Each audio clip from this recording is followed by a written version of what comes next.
Hello everyone, welcome to the Totally Well Show. I'm your host, Joyce Strong.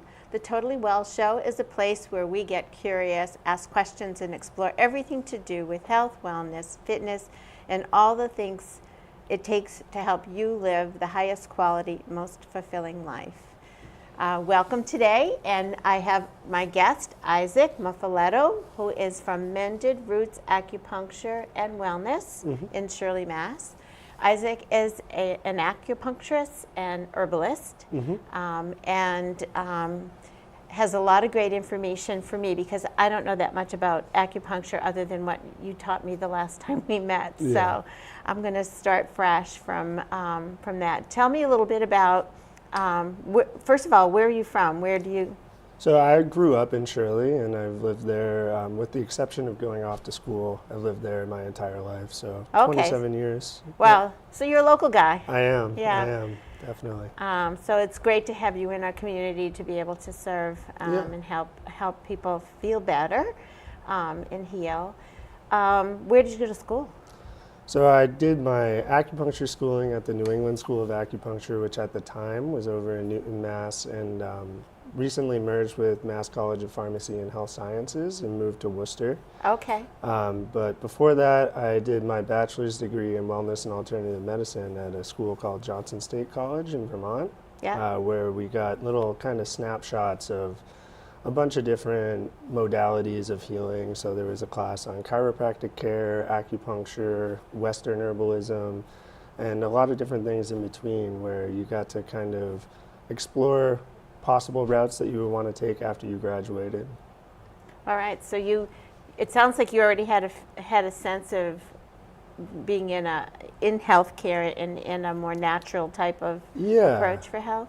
Yeah, I would say I was probably gained interest in it when I was 17. I got a sports injury that I actually wound up going and getting acupuncture for the first time. When I was 17 through somebody that I had met that my dad introduced me to. And I wound up staying with the acupuncture because I had some chronic digestive things going on, and was surprised at how well the acupuncture wound up helping me with that. So I went for the pain and kind of stayed for the side effect benefit that kind of wound up coming up. Well, that was a lucky, serendipitous type of accident. So what happened to you? What sport were you playing? I was playing soccer, and it was just kind of during the off season over the summer, I kind of just torqued my knee and my ankle at the same time doing something that I probably shouldn't have been doing. But so it was an orthopedic problem to begin with. Yeah, it was more of a purely orthopedic problem, and the doctors were kind of more or less saying, like, there's nothing that you can do to really accelerate it. You're going to have to wait, but the recovery time was going to be make me miss my senior year varsity soccer season, so I didn't really want to do that. So I kind of started looking for some more alternatives, and my dad had used acupuncture to kind of help him get through his cancer treatments when I was much younger, and he kind of suggested that. So we wound up meeting with an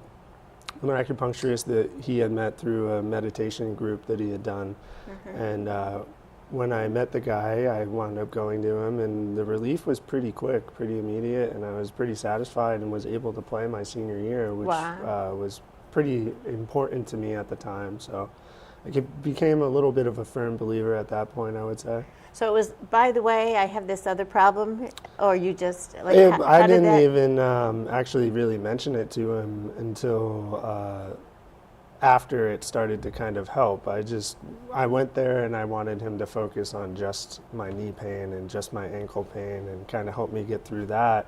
So I didn't even mention the chronic problems that I was kind of having at the time. And then after a few treatments, I wound up starting to get a little relief from it. And that's kind of when I brought it up to him, and he actually wound up giving me a little bit of Chinese herbal medicine to help with it, which helped the issues I was having even more. So, wow.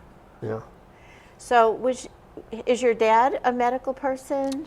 No, he kind of got into the acupuncture he did a lot of martial arts when he was growing up. He studied martial arts for a number of years, and through that meditation and just that connection between using martial arts as an internal practice and Chinese medicine, both acupuncture and herbal medicine, he kind of got into that. So then when he was going through his cancer diagnosis, which they didn't give him very long to live, and he didn't really want to accept that. So when he was going through that, he used the acupuncture and the herbs and the meditation to help him kind of deal with all the side effects that he was having from all the various medications he was going on for the cancer at the time. So what, did he have this background before he got diagnosed with cancer? Yeah, he had the background a little bit before. He had done some meditation and things like that before he wound up getting diagnosed with the cancer.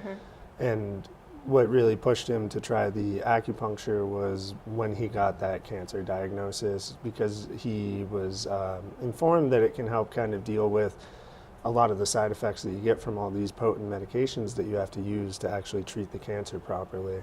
And so on top of that, and the number of surgeries he was having, it was just a really nice way to kind of help with the pain management, using the acupuncture and the meditation to kind of help lower the overall pain that he was feeling, rather than be on all the constant morphine drip and things like that, because there was side effects of those medications he didn't really appreciate. So he wound up not really enjoying taking them, and at that point it kind of made him look for some alternative routes to wound up helping with all these side effects that were coming up. What kind of cancer did he have? He had a sarcoma on the side of his head that required removing the actual tumor and then grafting different muscles from different areas to rebuild the structure on the side of his head. And it was a pretty aggressive form of cancer, and where it was located on the head made it a little bit more problematic, which is why they gave him such a poor diagnosis. How's he doing now? He's good. He's been free and clear for almost 20 years, I think a little over 20 years. So he's been good for a long time, Yeah, it's a good thing he's stubborn. Yes, exactly. Yeah, he didn't want to give up, so he kept fighting, and that was important. Yeah.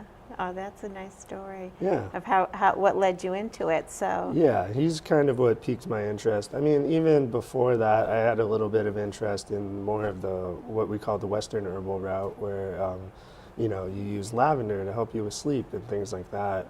So I already had a little bit of an interest in it. I just had never even heard of acupuncture, honestly, because I was just 17 at the time and just didn't really know much about it. So I hadn't really heard of that until I wound up experiencing it. But I always had a little bit of a knack for the herbal route, and I find it interesting that you can kind of go outside and maybe even find something that could help you a little bit with some of your problems and stuff like that. So that was always a strong interest of mine. So can you give me a 101 kind of overview of what's acupuncture? How does it work? So acupuncture is a Chinese form of medicine that has existed, and it's kind of under debate how long they say that it's been out there, but it's been out there for around 2,500 years or more. Back then, the 2,500 years is more or less when there was the first concrete documentation in written form, so they think there was some sort of oral tradition of passing on the information before that. But it's a system that speaks about the body in a slightly different way than we would from a Western point of view. They talk about the qi of the body, and the qi is essentially, to give it a somewhat poor definition, I guess, because there's not a really clear way to translate what the term qi means into English, but you could translate it and think of it as vital energy is kind of the underlying tone. So the qi is kind of what drives every function in the body from a Chinese medical point of view. The qi and the blood are two of the base elements that wind up kind of coming together to help the body function in a proper way. So when you use an acupuncture needle on an acupuncture point, you're manipulating the qi in a specific way to kind of help the body to heal itself, essentially. Now, if you want to talk about it from a biomedical standpoint, there's still a lot of debate about what exactly is going on and how it's affecting the body in a very precise manner. But essentially, I've kind of boiled it down to the acupuncture kind of helps with sympathetic nervous system kind of regulation. So it winds up working on the nervous system. The exact mode of how it winds up affecting the nervous system is more or less what's under debate. Some people think it's through specific neurotransmitter kind of releases that are stimulated at the acupuncture point and kind of have a cascade effect all the way up to the nerve, like the brain and the central nervous system. One of the ones that I kind of personally enjoy is there is a myofascial network, which is essentially just a connective tissue network that runs all throughout the body. And there's these things called myofascial trains, which if you actually look at some of them, quite a few of them very closely mimic what an acupuncture meridian is. And the meridians, just to explain that a little bit, are essentially the pathways that the points tend to fall on, the acupuncture points. So when you needle, from one point of view, when you needle into this myofascial network, you're causing a little bit of a change in the body, and it's not just localized because that connective tissue that runs all the way up the arm is now being affected just by that one needle that I put in your hand. So that's one that I find really fascinating, that it kind of affects the myofascial network and the nervous system by using kind of a single point that can reflect on the whole body. Which is why a lot of the time people will come in and they'll say, oh, I have shoulder pain, and then I'll put a needle down by their foot, and they're like, why are you putting a needle in my foot? It's because even though the body is broken up into these different regions, it really is all connected, and there is a way to affect the shoulder by using a point on the foot, just because it has a different, Chinese medicine uses a different way of looking at the body where it doesn't have to be quite as linear. It can be a little more secular and kind of go around and swerve and everything, which is one of the beauties of the medicine, is that you don't necessarily have to needle the shoulder for shoulder pain if it's too sensitive or too inflamed or things like that. But essentially, everybody's also heard of the term yin and yang, which is a pretty common symbol that you see everywhere and everything like that. That also comes from the roots are in Chinese medicine as well, where yin and yang are opposites, but they are needed to kind of create each other in a way. So much like darkness and light, you can't really have darkness if there is no light either. So they both have to exist in order for it to be a thing. But they are both one of the basis of acupuncture is the balancing of the yin and yang in the body to create an actual health and harmony. So it seems like it takes a lot of thinking in broad kind of a way, not as a nurse and as a medical person, I want to know more specific things, right? Yeah, and I'm glad that you kind of went there with me for a little bit, because that pulls me in. But it does take sort of a leap of faith to say, it's almost like your computer. You know, you can turn it on, you don't know how it works, you don't care. But having some sense of this has been around for so long and passed along for so long that there's evidence just in the population of it working. So that sense of trust. I did want to say, when you were talking about that, I had some episode with sciatica. So that's with a nerve being pinched up somewhere in my back area, back and hip area. And I had severe pain in my hip and numbness down in my leg. And I know it was generating from this one small point way up here. So I totally understand how the pain sensation can show up in other places and how things are connected. And it's kind of sometimes difficult for people to actually understand how it can get so elaborate. But even if you just look at where there's something called dermatomes, which if you go and look up a diagram of what a dermatome is, it kind of shows you where the different nerves are exiting the spine and where they actually innervate in the body. And it's a really good way of kind of grasping the concept of, okay, well, my ankle hurts, but maybe it is coming from my back, just like the sciatica that you were kind of talking about. And it gives people a little bit more understanding of how complex their body is too.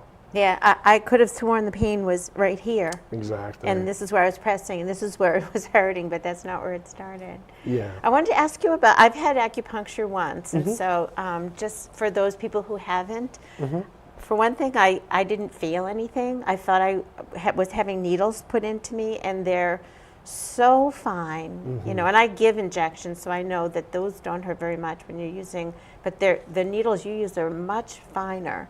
Yeah, they are. They're pretty thin. So the hypodermic needle, if you actually took about 10 acupuncture needles, you could fit 10 acupuncture needles into a hypodermic needle, just to kind of give you an idea of how thin it really is. So an acupuncture needle is a filiform or solid needle versus the hypodermic one, which has the hole in it for the injections. Right. And they are extremely thin, and a lot of the time when you get an acupuncture needle, it shouldn't really hurt. You might have a sensation of heaviness or achiness, and that's actually okay. That's what we would call the Da Qi response, which is more or less just saying that you've affected that point to bring the qi to do what it's supposed to with that point. Okay.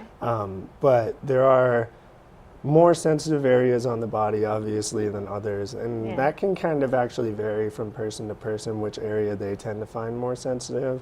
And a lot of that comes down to where they kind of carry stress and tension too. So some people, the hand and the feet are the most sensitive areas, but if somebody has a lot of tension in some part of their musculature and you go to needle around that, that can often be pretty sensitive on people too. Okay. But essentially it should never be painful, or it doesn't have to be painful. Different people have different schools of thought on how uncomfortable or comfortable acupuncture should be. Personally, I'm of why make it uncomfortable if it can still affect a change, but sometimes people like a little stronger stimulation, and it's a matter of personal preference. Can you talk with your acupuncturist about that as the process is happening? Do you? Yes, it's always great to actually give them feedback as you're going through. So if I were to needle a point and it was uncomfortable, it's always good to kind of mention, oh, that point was a little uncomfortable, because rather than you sitting there for the 20 or 30 minutes that I would normally leave the needles in, with this excruciating pain in your hand, sometimes a subtle manipulation or just withdrawing it a little bit or even pushing it a little bit further in can decrease that uncomfortable sensation to the point that now sitting there for 30 minutes isn't torture, it's just kind of relaxing. Wow, all right. Yeah. So what kinds of people come to see you? After the story you just told me, I'm like, I guess it could be anyone, but any particular age or particular maladies? Yeah, that's actually a good question. So acupuncture can be done for anybody under any age. There are normally people that will specialize in pediatrics, for example, and some people will have a specialty, which means that once they graduated their acupuncture degree, normally took courses on it, on whatever specialty they wanted after. But as far as who can come and who can't, really anybody could come, and there's a wide range of things that acupuncture can tend to help with. The number one thing that we see people coming in our door for is pain, but other things such as insomnia or other sleep problems are pretty common. Autoimmune conditions are another one that are pretty common to get good benefit from acupuncture. Now, depending on the condition and how long you've had it and your age and things like that can change how long it's going to take for you to see solid result and lasting result. But that can all kind of be figured out at the time, and really it's so individual how long it might take for something to be done and something to improve.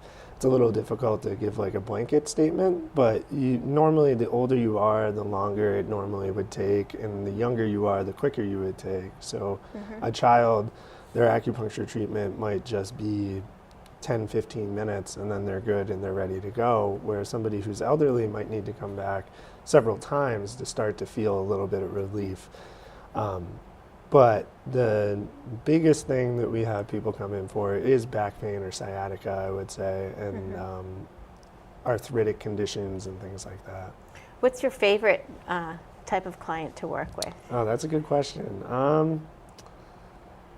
I guess ones that are open to suggestion, because if you're a little too closed-minded when you come in, it makes it a little more difficult for me to actually affect a positive change in your body, in your life, in your body. When we do an acupuncture session, most of the time I'll have one or two kind of little tidbits, whether it's a slight dietary recommendation or a lifestyle change that I don't tend to make them too dramatic, because the simpler they are, the easier it is for somebody to follow, and they can kind of build up. But in general, sorry, I lost my train of thought, but in general, the best kind of person to have is somebody that's a little open to it. And I mean, it's always great to see healthy people and kind of prevent conditions from getting worse. But I'm happy to see anybody, and the people that are more enthusiastic about it makes it that much better. So you're not having to convince them of something, you're just having some element of trust. Yeah, and that, and just the people that are willing to even kind of look at their health as a whole picture and be willing to change things, even though they're coming to me for acupuncture, but I might give them dietary advice. That's not really why they were there, but if they're willing to even take a baby step in that direction, it just makes it so much easier for both of us, and it makes me feel like we're going to get to a point that I want to get them to much sooner, because my goal is always to get them to exactly where they want to be in their life. But if there's a little resistance, sometimes it makes it that much more difficult. This is why I love your approach, because you see the whole person, and in that way we're the same. You see the whole person, and though the entry point was acupuncture or herbal medicine, you're not leaving it there. You're going to address other things with them within the scope of your practice, of course, but but you see that whole person, and the idea is not a pill for an ill, but you come out of here healthy. Exactly. Yeah, that's great. Yeah. I want to save some time that we didn't get into a couple things. One is I want to hear a little bit about your work as an herbalist. Okay. Yeah, so I wound up, through the acupuncture program, there's a dual track is what we call it, where you do the herbalist track as well as the acupuncture track. And it's a 3.5-year program to finish that. And I wound up doing that track partially because of my interest, but partially because adding more tools into your toolbox is always a positive thing. So I wound up doing the 3.5-year schooling for that, which was pretty difficult because they have a way of writing things that's called pinyin, which is essentially taking Chinese characters and kind of translating them into English characters to make things make sense. And it was pretty difficult to kind of have to learn things as the pinyin name rather than the Western name, and still make that association and make it stronger. But I wound up really enjoying it, and it was a very challenging but very rewarding thing to kind of get through. And since I've graduated, I've wound up using herbal medicine on quite a few different people that I treat, and the variety of herbal products that are out there. So there are things that we call patent medicines, which are basically tablets or pills that you can kind of take, which are normally very inexpensive and pretty easy and convenient to take. And then there's the raw herbs, obviously, which are kind of on the other side, where they can be a little bit more expensive and take a lot more time to prepare because you have to make the actual decoction. And then... Are those called tinctures or...? Those we would call decoctions. They're more like a tea than they are a tincture. There are tinctures out there, and I do actually offer those as well, which those are, they make the decoction, or they decoct the herbs in whatever the alcohol or whatever they're using to kind of draw out the essential active ingredients, and then you have the tincture. But the decoctions are just a water-based kind of tea. And then there's an even slightly different thing, which are called granules, which are essentially some company brewed the herbs into the decoction that you would normally use, and then they actually spray it so that it dries, and then it's in this powdered form that you can just add a tiny scoop to the water and wind up taking it that way. Okay. And those are also a little more expensive than the patents. I normally start people on the patent medicines, even though they're a little less potent, just to kind of get an idea for how they respond to the herbs, and B, to make sure that you're kind of going down the right track. And these you give for the same reasons that you would give acupuncture treatment? Yeah, more or less. The acupuncture and the Chinese herbs all use the same underlying foundation of theory behind it. And you would use the herbs to support your acupuncture and the acupuncture to support your herbs. But you can do just herbs or just acupuncture. The herbs tends to get a little more specific than the acupuncture does. So just to give an example of what a Chinese medical diagnosis might sound like is spleen qi deficiency. So spleen qi deficiency doesn't mean there's actually anything wrong with your physical spleen. It's just kind of the energetic properties associated to it are a little weaker and not performing in the right way. So with your acupuncture, just calling it spleen qi deficiency would be enough, and that would be okay, and you could do your treatment based off of that. But when it comes to herbal medicine, you have to get a little more specific almost. So is it spleen qi deficiency? Okay, well, is there any dampness involved, or is there any other factors kind of coming into it? So you have to get a little more in depth to give a proper herbal diagnosis. So they're very similar, but the big difference is the herbs require a little more in-depth analysis than the acupuncture. So we're going to have to do another show to get into Yeah. in depth there, but we have just a few minutes left, so we're going to have to wrap up soon. I wanted to be sure I could ask you a few other questions. Okay. One is, what top 3 things does it take for you to be totally well, Isaac? That's a pretty good question. I would say kind of one thing that a lot of people don't manage to do is actually take a little time for themselves every day. So whether that is doing a meditation or a little yoga or something like that, it can greatly improve your life if you kind of do that.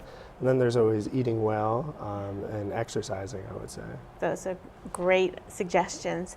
And if people are trying to find you, where do they reach out to you? Do you have social media? I do. Yeah. So I'm on Facebook. Mended Roots Acupuncture and Wellness is on Facebook. You could also go to my website, which is mendedrootswellness.com. Yeah. And on there is all my contact information as well. Okay. Are you on Twitter, LinkedIn, any of those? Not those Instagram? yet. Not yet. Starting Okay. slow. I'm not a big social media person, so I'm starting to get there, but not quite there But yet. they'll find you. And your office is located from here about, what, 15 minutes? 15, 20 minutes. Yeah, I would so say. really Yeah. close to the Groton community. Yeah. So. Yeah. So, well, we're about to wrap up. So we have about a minute left. Anything else you want to add?